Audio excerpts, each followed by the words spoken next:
Hello everyone, we are about ready to discover that the East Coast and the South are bracing for a major winter storm as we're projected to get lots of snowfall over the next few days. Now some of you might be wondering why that's such a big deal.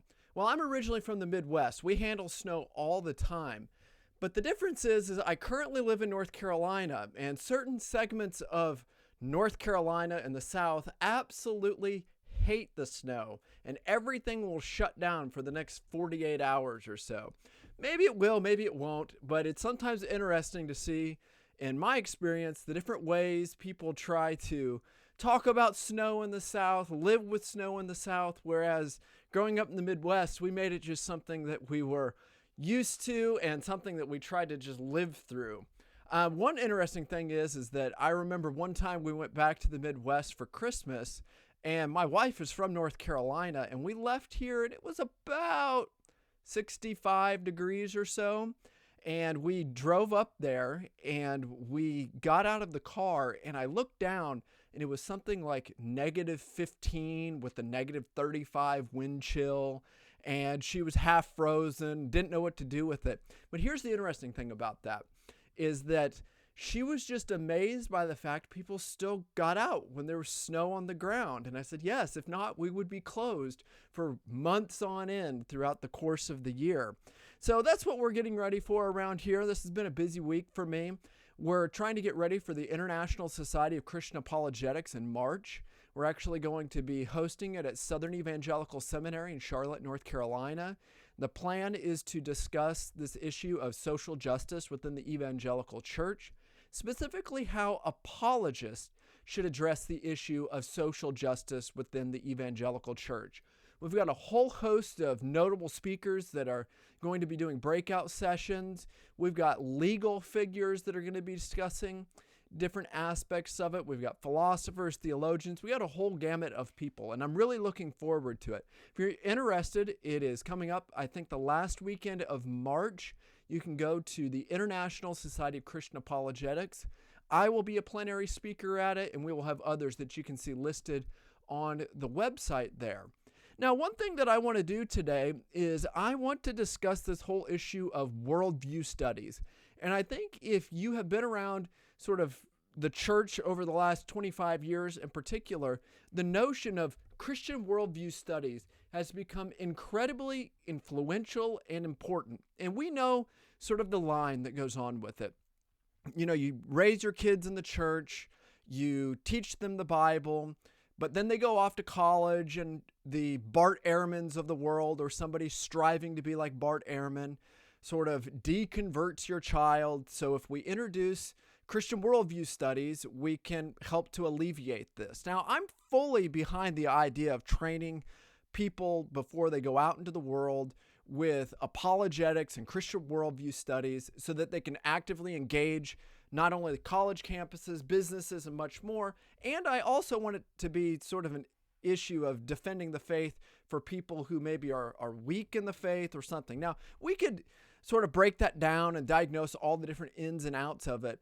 But I remember for a long time, I actually worked for Focus on the Family, and I worked for an associate with Focus on the Family, and I operated what was known as their Truth Project curriculum, which the stated goal of it was to train Christians in Christian worldview so that they kind of didn't lose their faith when they went to college. And I traveled all around the Southeast in various places doing these training seminars, giving several hours of talks on Christian worldview studies.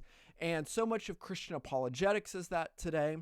But the issue that we run into is that the notion of historic Christian worldview and Christian worldview studies, it's a pretty fluid term at times, and the term can be used in a variety of different ways. And what I want to do is I want to discuss this, and I want to kind of discuss the generic idea of what are Christian worldview studies. I want to give an illustration of where we see sort of two different understandings of worldview studies. And then in particular, what I want to do is I want to discuss this idea of the historic Christian worldview. Specifically, what does that mean as a philosophical concept and a theological concept? And in order to do so, I'm going to provide a lot of quotes. So I'm going to have PowerPoints here if people want to read them. I'll try to read them with the best of my ability today and comment on them as we go. Now, what I want to do is I want to pull this up here as a solo PowerPoint, and then I'm going to break it down into a dual PowerPoint. And I want to discuss worldview studies, classic worldview theory versus historic worldview theory. And I want to start out, and I just want to say that I respect all three of these men. I'm only using them as an illustration. They're brothers in Christ. They're people that I would stand with on a platform any day in their defense of the Christian faith in every sense of the term. They are people I respect, I've listened to, I've read, but I think that there's a difference here. And you know what? That's okay. In particular, I think that we as Christians need to be able to have real differences and recognize that there are essentials of the Christian faith, but then there are other aspects where we can have real differences of opinion, and that's fine. So as I preface that, there was a thing that went on Twitter yesterday, and it kind of started out with Jeffrey Johnson, who said, mixing the Christian worldview with a pagan worldview, such as Platonism or CRT, is dangerous. Not only do pagan worldviews have a different epistemology, they have a different ontology and a different ethical foundation than the Christian worldview, ! Now notice what he's saying here. He's talking about when we take these holistic worldviews and somehow we synthesize them with pagan. So really, within his view, you've got two predominant worldviews. You've got regenerate and unregenerate, and they never overlap, or they should not overlap. And if they do overlap, we are compromising the biblical worldview. Now, he illustrates this with Platonism and CRT, which is, as we all know, critical race theory. If you watch the news at all, you realize that's a huge topic that's out there. Now, notice he goes on to say not only do pagan worldviews have different epistemology, they have a different ontology and a different ethical foundation. So, epistemology, how we know, ontology, how things exist, are metaphysic, and ethics, obviously, the way in which one lives their life. So he's, in many respects, making Platonism and CRT to be non-Christian worldviews, and in many respects, I would agree with that. But what he's trying to ultimately say is there's no synthesizing going on with them. Now, as we look at this, we see that Owen Strachan, who is now with Jeffrey Johnson, and teaches with Jeffrey Johnson. In fact, I think he's the provost out there now. He goes on to say this: the temptation of today to merge Christianity with ideologies. And I would agree with that. Now we look at this. Gayness, which is gay Christianity. Transgender, trans Christianity. Plato and Aristotle, Greekified Christianity. Critical race theory, which is woke Christianity. Feminism, which is egalitarian Christianity. Marxism, which is apolitical Christianity, which Marxism, as we all know, is a very political notion that's out there. I mean, they can call it apolitical, but he's in many respects giving examples of what Johnson was trying to communicate.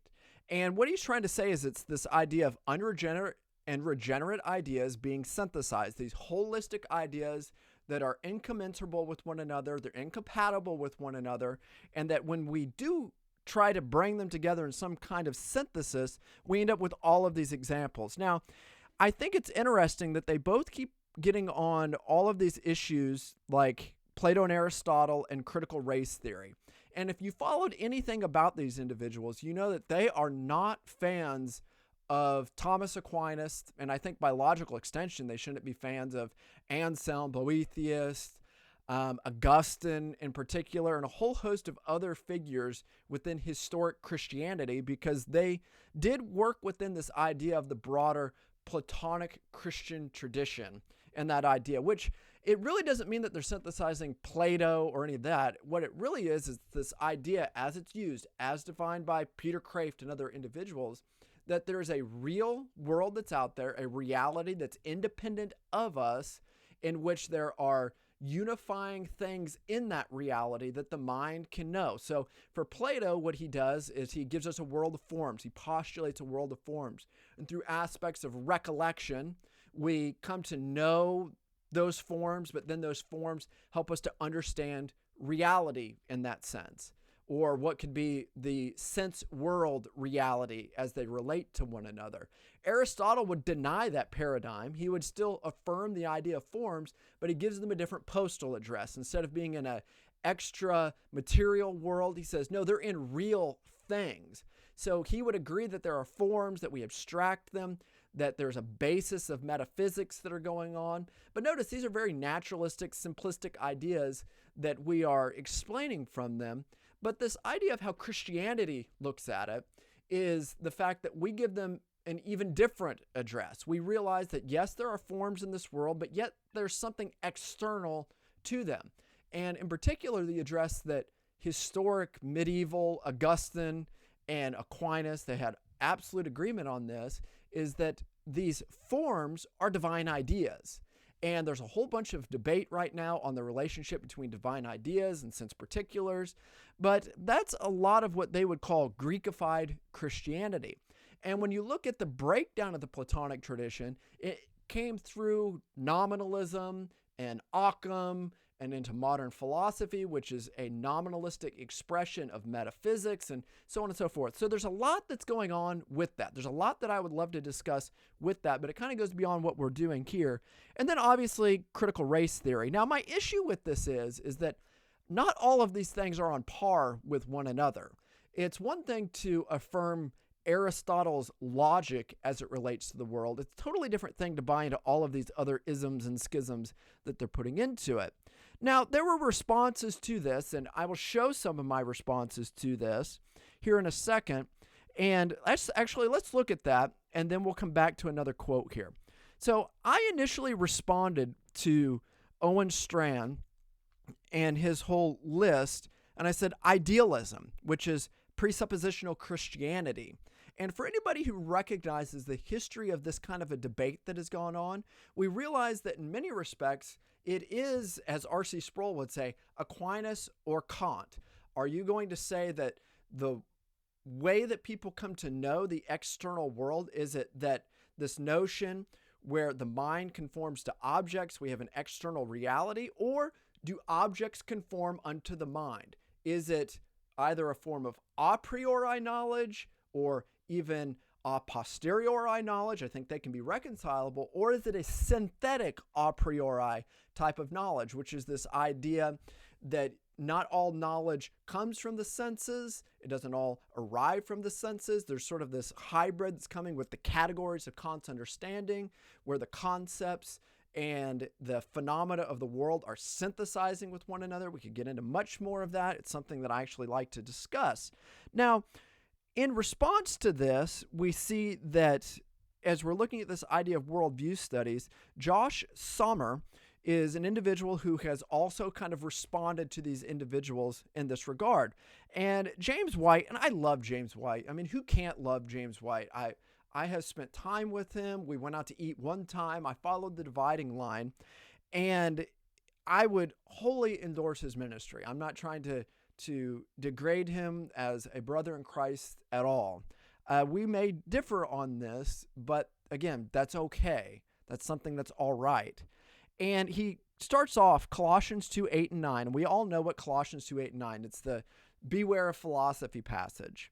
He says, but if you speak of a Christian worldview, you are submitting to extra-biblical metaphysics. What on earth does kata Christon mean if there's not a fundamental worldview that flows from acknowledging his creatorship, psi?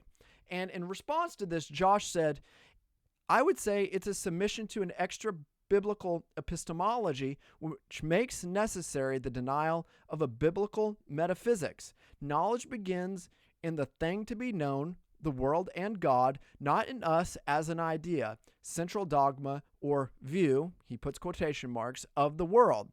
Christians should resist the intuitive approach of Descartes and the worldviewism initially conceived by Immanuel Kant. I would also encourage a more thorough investigation of the assumptions behind worldview theory and what motivated it in the first place. Now let's switch to a different PowerPoint presentation here. And what I'm going to do is I'm just going to make this a split screen, and discuss some of this. So what I want to do is I want to look at these key issues. What is this historic worldview theory that he's talking about? Why is there really this difference between figures like Owen Strachan and James White and Jeffrey Johnson and myself or Josh or even J.V. Fesco?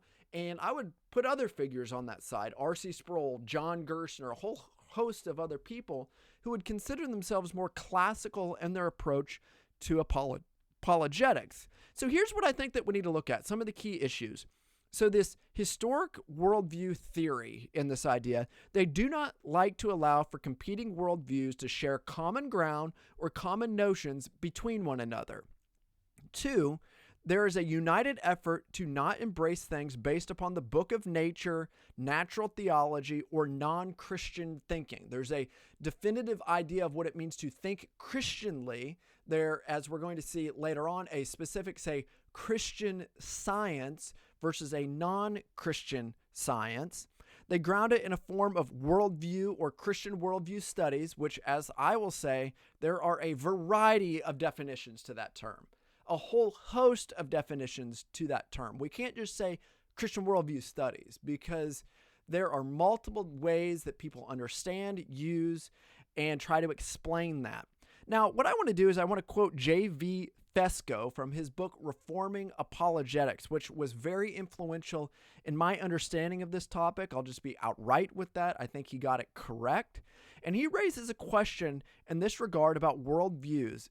And he states, quote, "All people have ways of looking at the world, and the same holds true for various philosophies and religions. There are, for example, and speaking very generally, Christian, Buddhist, Muslim, and atheist ways of looking at the world.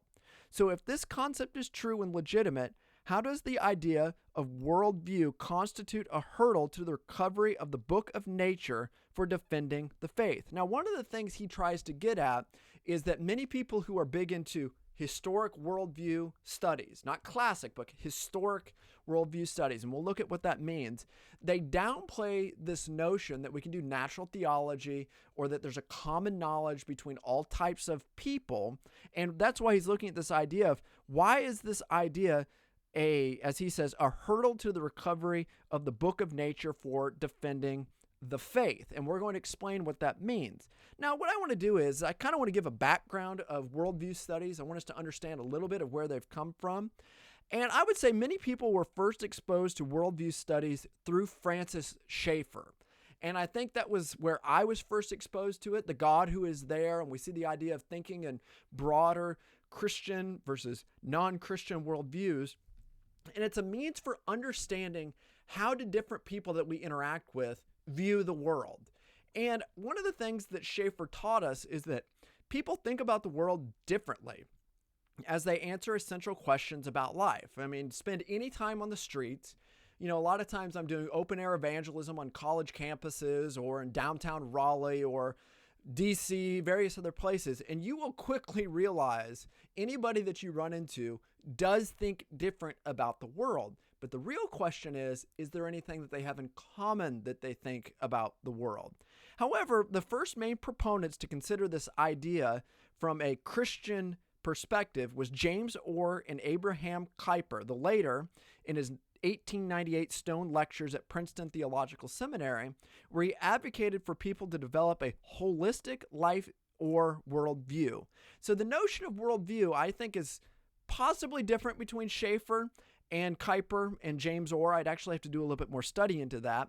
But the notion that is being advanced by White and Strand and so forth is following in the stream of Orr and Kuyper in this regard, which is total holistic ideas of worldview studies. Now, as we continue to look at this, let's just understand a little bit more and see what the generic concept of worldview studies was and where it starts to differ.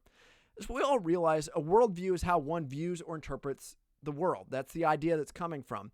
The term comes from the German word Weltanschauung, meaning world and life view. It communicates the notion of a paradigm of understanding. Now notice this. Do we think paradigmatically? Are there different competing paradigms that we must adjudicate, synthesize, or as Thomas Kuhn would give, this commensurate and this notion with it. Now, worldview studies, as we've heard, discuss the frameworks by which people make sense of the data of life. And I would say it's concerning sort of these 5 big things. Origin, where did I come from? Morality, how shall we live?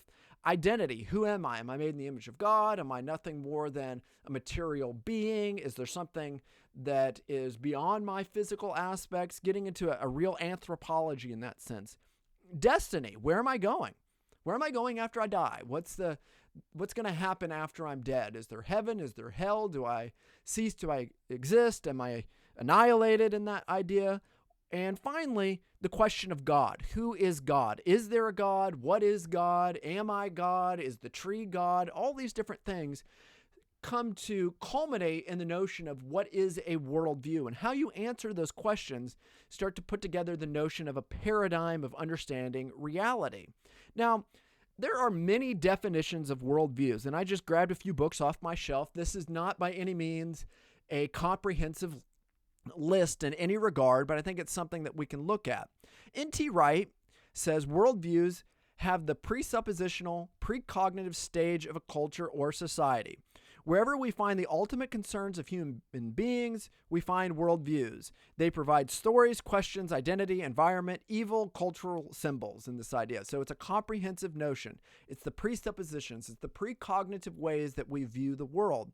He goes on to say worldviews are the basic stuff of human existence. It's the lens through which the world is seen, the blueprint for how one should live in it, and above all, the sense of identity and place which enables human beings to be what they are. To ignore worldviews, either our own or those of the culture we are studying, would result in extraordinary shallowness. And I would agree in that sense. You got to think about how the culture does understand and how groups of people do understand these things. But again, there's much more behind that when we get to this idea of historic versus classic worldview studies. And he goes on to say, worldview or worldviews are the lenses through which a society looks at the world, the grid upon which are plotted the multiple experiences of life, end quote.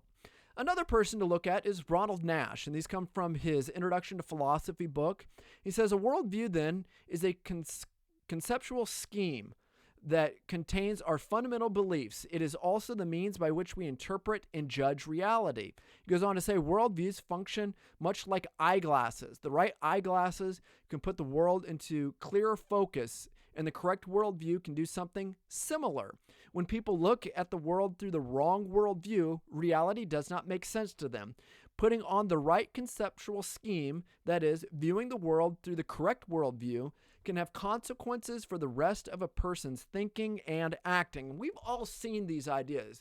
You have a person who's looking through maybe some kind of eyeglass or glasses themselves, and when they have the red lenses, they see everything in red, and when they have the blue lenses, they see everything in blue. And the point of it is that the glasses that you have are absolutely determining all red or all blue. There's nothing of this idea of common notions in between them. In addition, it goes on to say, a paradigm is a habitual way of thinking. In a sense, every worldview is composed of many smaller worldviews. A worldview, in other words, is a collection of paradigms that are coming together. Now, Ronald Nash also gives us many central beliefs and tests of a worldview. He'll say presuppositions or assumptions are important because of the way they often determine the method and goal of theoretical thought. It's the notion of how epistemology, how we come to know, the notion of method, the way that it determines the conclusions that we want to know. And he gives us these different tests for a worldview. And he'll say the test of reason, is it internally rational? So if there's some explicit contradiction within it, or it's internally absurd, it's something that we do not want to affirm.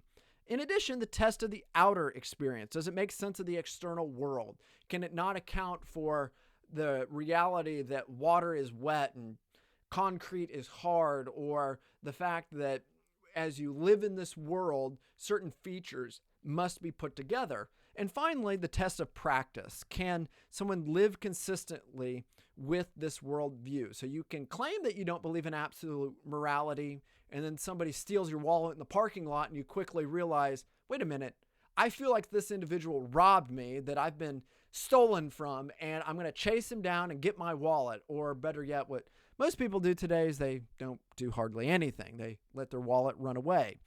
Now, central worldview beliefs concerning these various things. He'll say God, metaphysics, epistemology, ethics, and anthropology. So that the broader issues within philosophy of religion he's looking at there, because it's a philosophy book, that he's trying to say worldview studies try to discuss.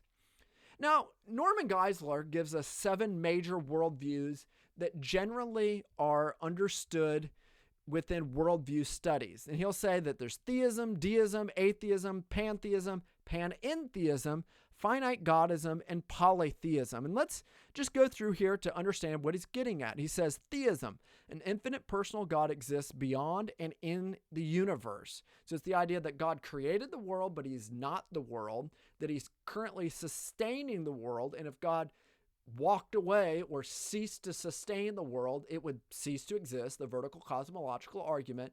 But also theism argues that miracles, God is actively engaged in this world and can perform miracles. He's not just winding it up and walking away. He's actively engaged. Now, deism is the idea that God is beyond the universe but not in it. Deism is theism minus miracles. Now, atheism is no God exists beyond or in the universe. Pantheism, God is all the universe and the universe is all God. The tree is God, you're God, your dog is God. Just think about this. If this is correct, like Nancy Pelosi would happen to be God, I would just shudder at the idea of it. Joe Biden, he'd probably forget that he's a God. That's like panentheistic open theism or something like that, maybe.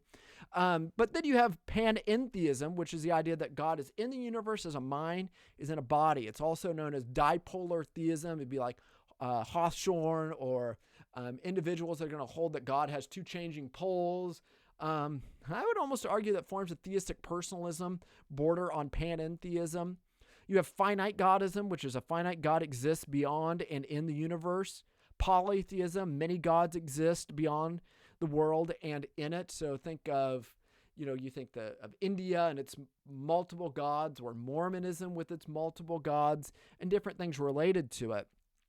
Now, before we go on, I think that what is one of the key differences with this historic worldview theory coming from Kuyper and Orr and Van Til is that they would agree with these 7. I think that they would say, yes, these are different worldviews, but they would really make it out as it's not just generic theism. It would have to be explicitly Christian Trinitarian theism and the regenerate mind versus everything else. There's no in between. So maybe all of these in one sense would be considered a non-Christian worldview. In fact, I think they would, according to a lot of these historic worldview theorists. So unless it's Christian Trinitarian theism and the explanation that offers, it wouldn't necessarily be a Christian worldview. So they almost reduce them down to 2. And then within the non-Christian worldview, you can have dozens of different worldviews. Now let's just look at just a few of these. I don't want to go through too many of them. We realize that as we understand different worldviews, we can see that for theism, you've got one infinite personal God. The world was created ex nihilo. It's finite. With God in the world, God beyond and in the world.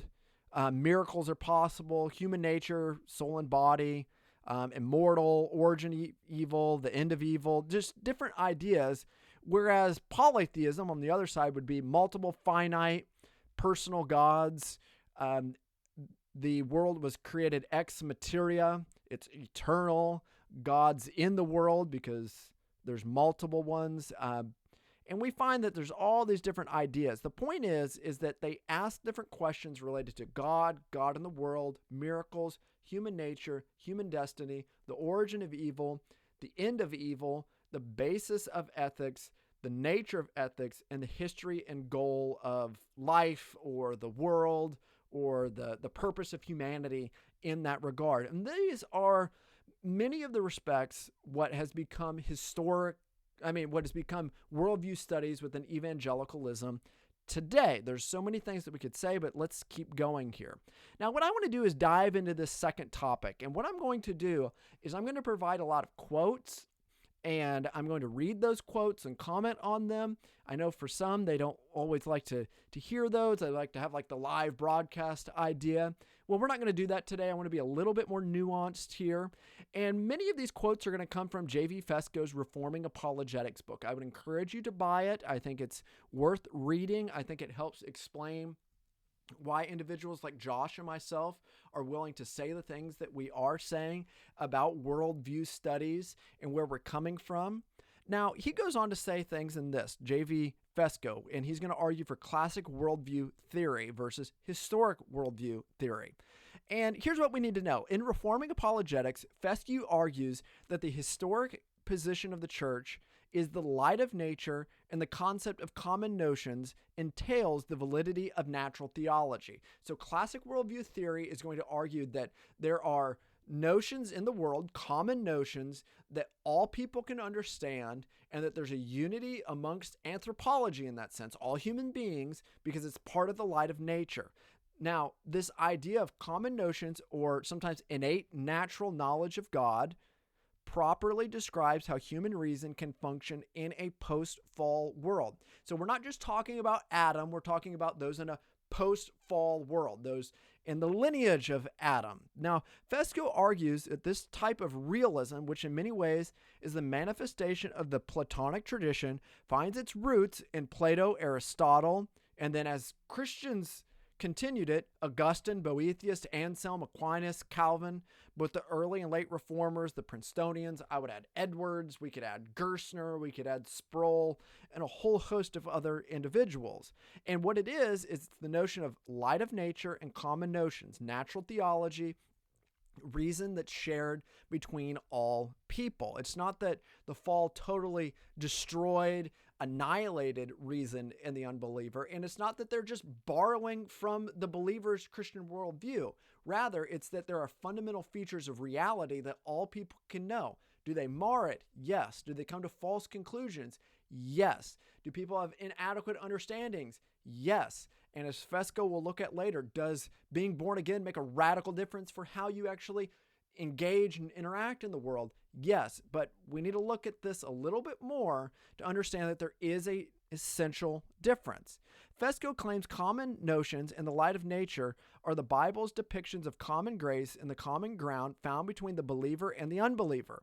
He sets these concepts over and against what he labels as historic worldview theory, because the later is grounded in philosophical idealism, not metaphysical realism. And the realism is going to argue for the unity between the different types of thinkers, the different types of people out there, instead of idealism. We're going to get into what that means here in just a second. Now, he goes on to say this: according to those who have investigated its origin, historic worldview theory, HWT, is a very distinct idea that begins with 19th century German idealism and includes the following characteristics. 1, the rejection of a common doctrine of humanity. 2, a single principle from which one deduces a worldview.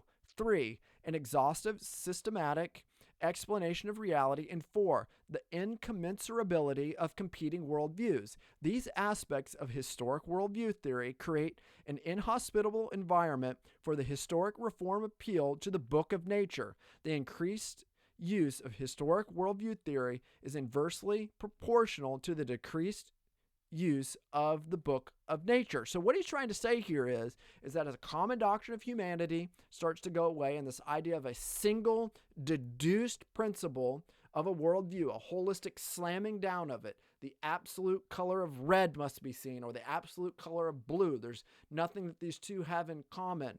And this holistic, systematic understanding, and that there's nothing that can come together. They're literally incommensurable between one another. He says, as that starts to go up, the book of nature starts to go down. Why? Because if you have a common doctrine of humanity, well, then you can have thinking that's alike between the two different types of people. There's not just one single deductive principle between them. It's not fully exhaustive in that idea, and there is commensurability between the competing worldviews.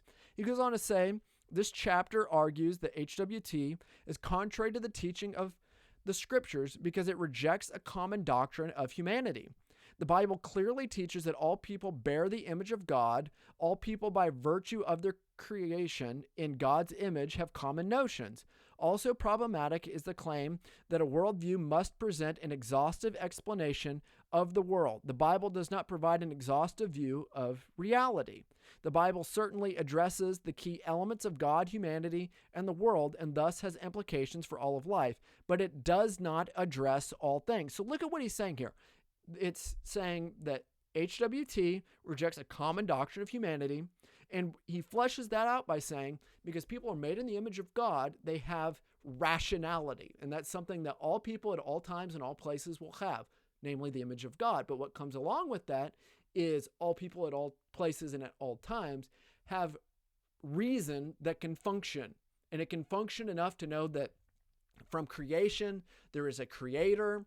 They can understand many facets of life, mathematics, logic, so forth. Does it bring them saving knowledge? No, nobody would say that. But one of the things that we have to see is that when people try to understand how can we have two conflicting different individuals have something in common, well, it's the image of God. In fact, one of the reasons that I try to argue against things from critical race theory or any other idea of this is why does the whole black-white difference between people fall apart? Well, because there's something more fundamental to you than being black or white. Namely, you're made in the image of God, which gives continuity of rationale. So there's not just a black way of viewing the world or a white way of viewing the world. You've got the way that the image of God can be manifest between them, common notions, common reasons. Now, notice what he's also saying. Also problematic is the which is a typo here. I'll just go with it right here.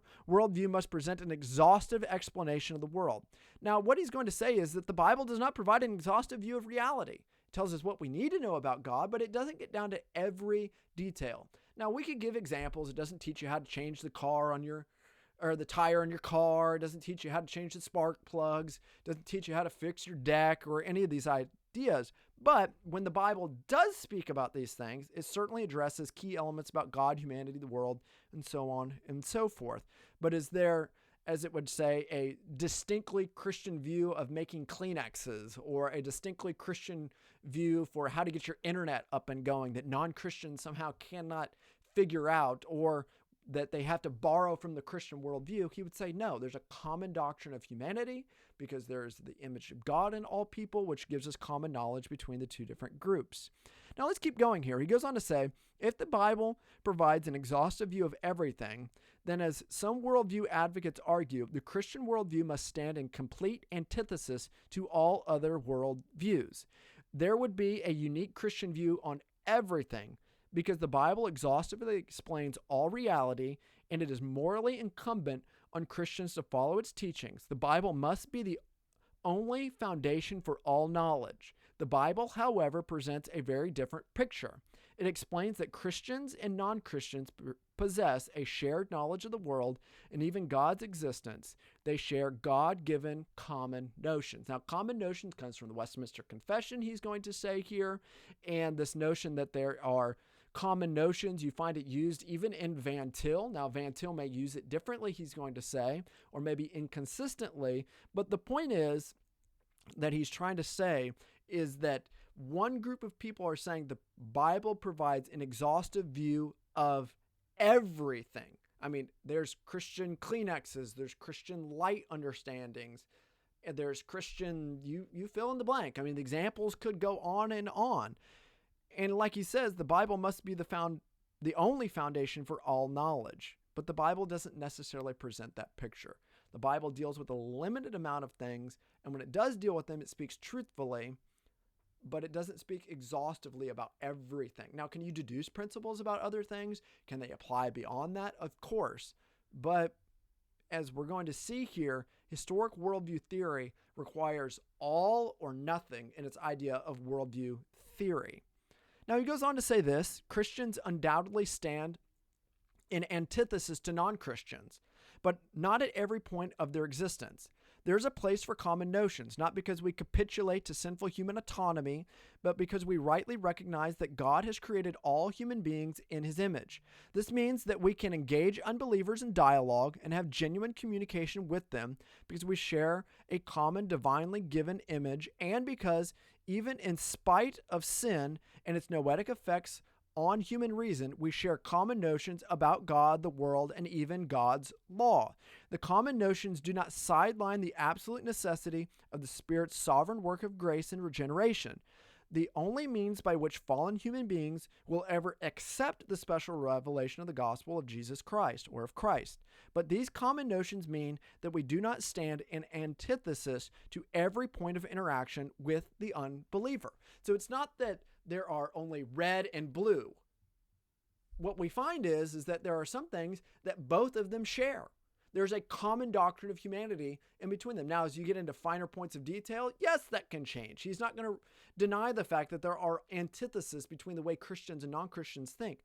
But we don't want to take that and claim too much, that there's nothing that's common between them, that it's all of the Christian worldview, or it's all the Platonic worldview. Sometimes there are things that are true within other worldviews that happen to also be true in the Christian worldview, and the Bible presupposes that common shared knowledge between them as it explains itself in the text of Scripture.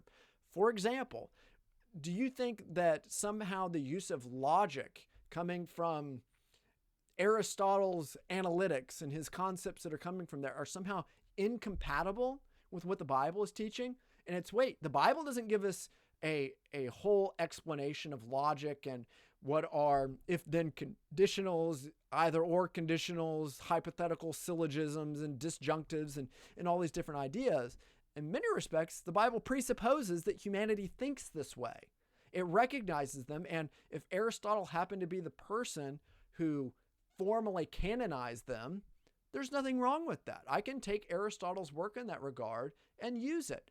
But the point is this, is that just because they're right in one area doesn't mean those who hold to the classic worldview theory are going to say that they're right in every area. And I think this is what's going on, is that they're not recognizing that, as this tradition is, it's not recognizing that Christians can differ and accept and discern between what is good, what is true, and what is beautiful. And in that's what was going on with figures like Augustine and Aquinas. They're not just baptized Platonists and Aristotelians. Now, some of it is that when we start to look at sort of critical race theory, one of the reasons that I reject critical race theory is that I will say all truth is God's truth if the thing is actually true. Now, what is different is that I can show you that the laws of logic and some of these features of metaphysics that may come from, Aristotle have true truth within them. But there's nothing that's true within critical race theory. Literally, you check every box as false, false, false, false, false. And there's a world of difference between talking about the role of disjunctive syllogisms and white fragility in critical race theory. They are by no means on par with one another.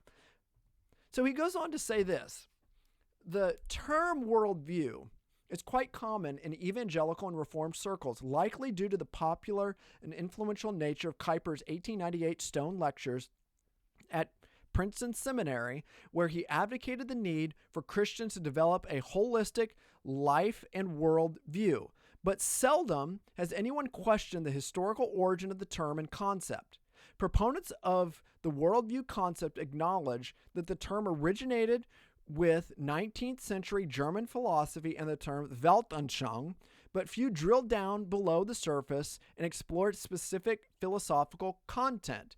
Recent research has traced the first use of the term Weltanschauung to Immanuel Kant. In his critique of judgment, Kant put forth the idea that people need to dig beneath the substrate underlying the world's appearance and our worldview. Quote, For only by means of this power and its idea do we, in a pure intellectual estimation of magnitude, comprehend the infinite world of sense entirely under a concept, even though in a mathematical estimation of magnitude, by means of numerical concepts, can we ever think in its entirety. End quote. Kant identifies worldview as a perch from which someone views the totality of the world and subsumes it under a concept, an organizing principle. Now, concepts are something that are very unique in Kantian philosophy. Concepts are distinctly organizing principles internal to the mind. And an illustration that I give, again, coming from the Midwest, looking at snow, is whenever you're driving at night, snow looks like it's coming a lot different. You're almost like you're going through outer space and the stars are coming at you. But what if you shut the lights off? You don't see the snow. Well, what it's like is this, is you've got car lights that are there, these organizing concepts. And as the light is turned on, everything that's in the purview of that light comes under the influence of the light and it organizes it and people can see it. And if you were to add multiple lights, just like Kant has many different judgments and concepts and how they relate to forms of intuition and aspects in those regard, they start to bring this universality within them. But for this, Kant is trying to say this worldview, this perch, it is this one concept that's in the mind by which, notice the mind is not conforming unto objects, but how objects conform unto the mind in this synthesizing aspect. This organizing principle subsumes all of unfiltered reality. It filters it and presents the notion of a world view. Now, he goes on to say this, Fesco does, this idea resonated with a number of 19th century philosophers, including G.W.F. Hegel, Soren Kierkegaard, Friedrich Nietzsche, Wilhelm Dilthey.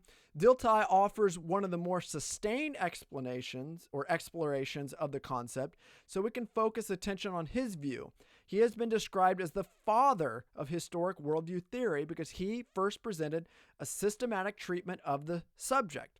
And Fesco goes on to illustrate several Christians who embraced this notion coming from Kant, Hegel, Kierkegaard, Nietzsche, Dilthey, and so forth, including James Orr, Abraham Kuyper, Cornelius Van Til, Greg Bahnsen, James Adams, Vern Poythress, Scott Oliphant, John Frame, and so on and so forth. Now, let's look into this, and we're going to say, well, there are radical differences between the way these figures operated and the way that Christians operate. Well, I'm glad you've made that, because that's what we're going to look at here. So he goes on to say this, like Kant and Dilthey, Orr believed that a worldview offered a comprehensive view of reality. And like Dilthey, he maintained that a worldview sought to answer life's biggest questions. What principles should guide one's life? What is the goal of one's existence? What rational justification does one offer for one's beliefs? Orr pointed to Christianity as the one worldview that could do justice to all these questions, a worldview centered on the incarnation of Christ. All the truths scattered throughout the world's philosophies and religions had a home in Christianity. Truth was no longer dismembered and strewn about the intellectual landscape, but was unified in the Christian worldview.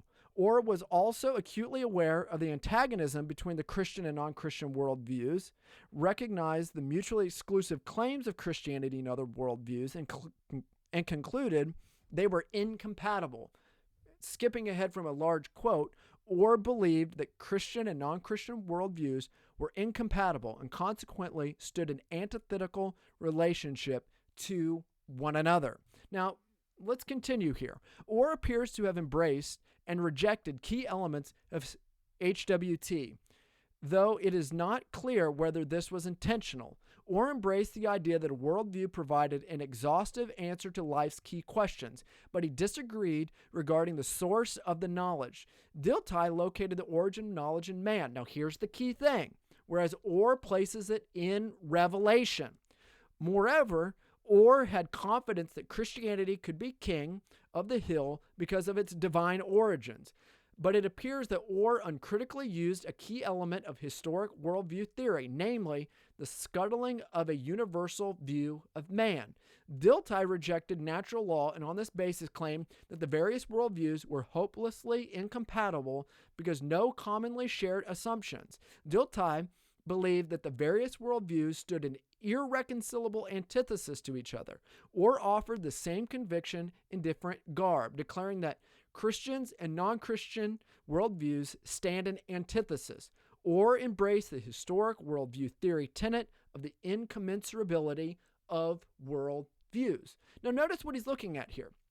He's buying into the same worldview theory, but instead of making man the estimation by which people try to deduce this whole concept as we just understood, he makes it as revelation. And that's why when you read John Frame's book on the analysis of Cornelius Van Til, and he's looking at this tradition of it, he says, in many respects, we see the great Copernican revolution that took place in Kant. Does the mind conform unto objects, or do objects conform unto the mind? And by the conforming unto the mind, it's the categories of reasoning. And what goes on in Van Til is he's buying into this basic concept, but instead of them being these categories of understanding as delineated by Kant, he makes them biblical categories. But notice this, it's still the same framework. It's still the same concepts. And it's for that reason, when I look at this, it's historically recognized as transcendental idealism and the idealism that flows from it. And that's why when I look at things by Owen Strachan, you've got to realize he's saying that he's not buying into non-Christian categories, but by even using these notions of categories, by even framing the debate in that sense, he's already buying into historic worldview theory. In addition, when they try to say that it's all culminated in Christ, which is ultimately what Orr and Kuyper are saying, that it's somehow this fullness into the wisdom of Christ, they're making that their absolute perch. Well, here's the reality of it. I don't think that in many ways, as we're looking at the history of the debate and the history of the ideas, you're not going to find anybody pre-Kant giving me synthetic a priori conceptual schemes, divine perches per se that they're coming down from. It's not like they were sitting around and somebody points out and goes, oh, look, that's the historic worldview theory or that concept of worldviews. Augustine and Aquinas, they didn't think this way. Boethius and Anselm didn't think this way. They didn't approach worldview theory in this fashion. Now, notice what's going on here. Many Christians, such as James Orr in his published book, The Christian View of God and the World, and others such as Kuyper, Van Til, and so forth, within the modern Reformed tradition, taught that worldviews offered a comprehensive view of reality. These figures believed that Christian and non-Christian worldviews were incompatible and antithetical to one another. Well, where did they get this holistic antithetical concept from? Well, Fesco would argue, well, it comes from this historic worldview theory, which finds its origins in Kant and Hegel and Dilthey and all the rest. In addition, they also claim that someone must necessarily deduce an entire an entire system from a single concept. According to these figures, the proper single concept to deduce all of reality from was the historic biblical worldview, namely by presupposing the singular concept of the biblical worldview, and from that particular perch, we could provide an organizing principle to understand and subsume all of reality. This approach necessarily required the use of transcendental reasoning and the transcendental argument for the existence of God. Now, what I want to do here is I want to illustrate this. I know that there's a lot of high-flaunting philosophy here, but I want to give you another example, and I want to look at this from George Marsden, where he talks about sort of this evangelical issue of what's the relationship between faith and science.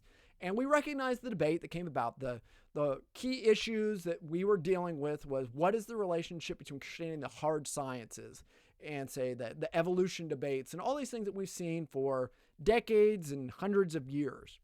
And what he does is he focuses upon Warfield and Kuyper And the reason this is important is because there's a big difference between the way Kuyper and Warfield approached the notion of worldviews. And it's seen best in this debate on, are there one or two sciences? When you're looking at science, is there a distinctly Christian science versus a non-Christian science, or can there be commonality between them? So Marsden claims this: despite his, Warfield's, admiration for Kuyper, Warfield found the Dutch theologian's views of science, and hence his views of Christian apologetics, quote, a standing matter of surprise, end quote. Kuyper denied that there was one unified science for the human race. Rather, he argued that because there are two kinds of people, regenerate and unregenerate, there are two kinds of sciences. The differences in the two sciences, of course, would not show up in the simple technical analyses such as measuring, weighing, or the like. But insofar as any science was a theoretical discipline, Christians and non-Christians would reach some conclusions that were different in important ways. So notice this. As it's starting to flesh out, what does this look like? You have two different ways of doing science. And they're not going to say, oh, the numbers are different. But according to historical worldview theory, the numbers would have to be different because it's all or nothing. And if you're going to say that they're not different, well, then you've got common notions. And it might just be mathematical notions or logical notions, but you've got common notions. Now, he starts to say it's in the way that they put them together. And it's going to be this idea you can't have facts without a philosophy of fact coming into the conversation. Now, let's keep going here. Marsden says each would be equally scientific, but they would be working from differing starting points and frameworks of assumptions. So, said Kuyper, Christian and non-Christian scientific thinkers were not working on different parts of the same building, but on different buildings. Each will, of course, claim for himself the high and noble name of science and withhold it from the others. Kuyper, who anticipated some of the insights of Thomas Kuhn, although working from a much different philosophical base, was thus one of the early challengers to the dream that had dominated so much of Western thought, that the human race would eventually discover one body of objective scientific truth. Let's keep going here. This is how B.B. Warfield kind of responded to this, according to Marsden. To B.B. Warfield, Kuyper's view was sheer nonsense. Warfield was a man of his age, at least to the extent of believing that science was an objective, unified, and cumulative enterprise of the entire race. The human spirit, he said, attains this by slow accretions won through many partial and erroneous constructions. In response to Kuyper, he maintained that men of all sorts and of all grades work side by side at the common task, and the common edifice grows under their hands into even fuller and truer outlines. Keep going here. Notice this. Stick with me. Warfield's different from most of his contemporaries, not in this classic view of science, but rather his resistance to the recent trend to limit the meaning of science to the natural sciences and the new imitative social sciences. For Warfield and his colleagues at Princeton, theology was still the queen of the sciences, and its truths could be discovered once and for all on the same foundational epistemological principles as the truths of Newtonian physics had been established. Let's just keep going here. Building on such assumptions, Warfield's confidence in demonstrating rationally the truths of Christianity knew no bounds. He says, it is not true, he insisted, that he, the Christian, cannot soundly prove his position. It is not true that the Christian view of the world is subjective merely and is incapable of validation in the forms of pure reason. Indeed, all minds are the same essential structure, and the less illuminated will not be able to permanently to resist or gainsay the determination of the more illuminated. The reason of the regenerate, in fact, shall ultimately conquer to itself the whole race.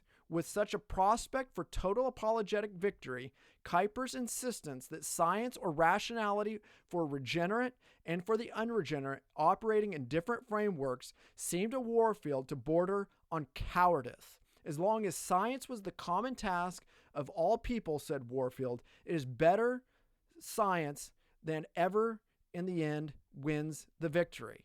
It is the better science in the end that wins the victory. How shall it win its victory, however, if it declines the conflict. So the point is this. When we see this issue coming about between Warfield and Kuyper, it's in many ways the early formulations of these issues that are going on today between people who are accepting natural theology and rejecting natural theology, or even what could be a Christian view of science and a non-Christian view of science. But notice what he's trying to give us here. This idea of a common view of humanity, common notions that are being presented by different people. So let's bring this to an end. Let's sort of land this plane here. So what are some of the big differences here? Classic worldview theory versus historic worldview theory. We could say this. Within classic worldview, there's a unified science and unified knowledge, whereas in historic, there are two different types of knowledge and science. Classic, there's common grace and common notions between humanity. Historic, there's an affirmation of common grace, but a denial of real common notions between all of humanity. Within classic, there's the unregenerate mind can make valid rational statements about reality. Historic, the unregenerate mind cannot of itself make valid rational statements about reality. And if they do, they're borrowing from the Christian worldview, but yet somehow you can't take parts and pieces from another worldview, and the unregenerate mind can't know regenerate thinking.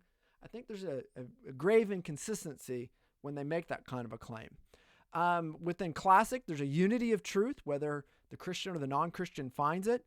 Within historic, only the Christian worldview provides truth, which we go on to see that classic will give us natural theology and natural science. Within historic worldview, there's no natural theology and there's no natural science.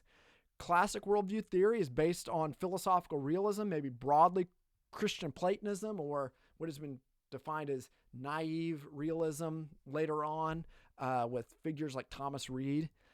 Whereas historic is based off of philosophical idealism. This idea of a one perch of deductive reasoning comes from Kantian and Hegelian transcendentalism and Dilthey and the whole German idealistic tradition. Classic worldview gives you classical apologetics, whereas historic worldview gives you presuppositional apologetics. And some of the sort of philosophical influences within classical would be Plato, Aristotle, Thomas Reid. Some theological / philosophical would be Augustine, Anselm, Aquinas, Calvin, the Scholastic Reformers, Edwards, the Princetonians, Gerstner, Sproul, Geisler, Paulhelm, and the list could go on.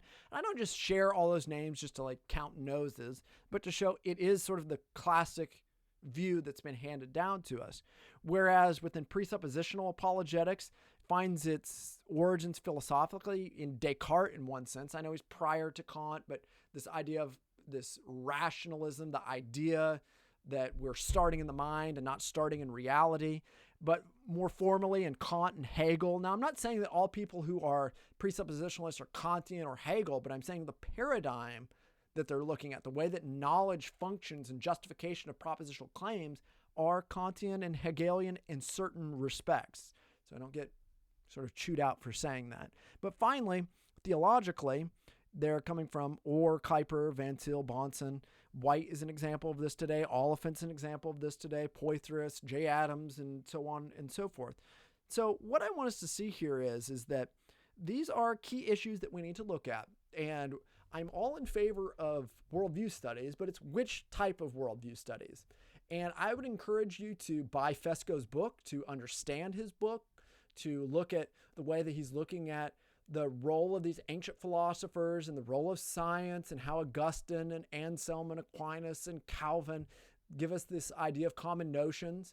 The notion of common notions are found within the Westminster Confession of Faith and what that looks like within sort of the Protestant idea and scholastic Protestantism and so forth. So again, why do I make these things, and why do I respond the way that I kind of did with Owen? And it's because I think he's not realizing that he's buying into a form of modern philosophy, all while calling it biblical philosophy.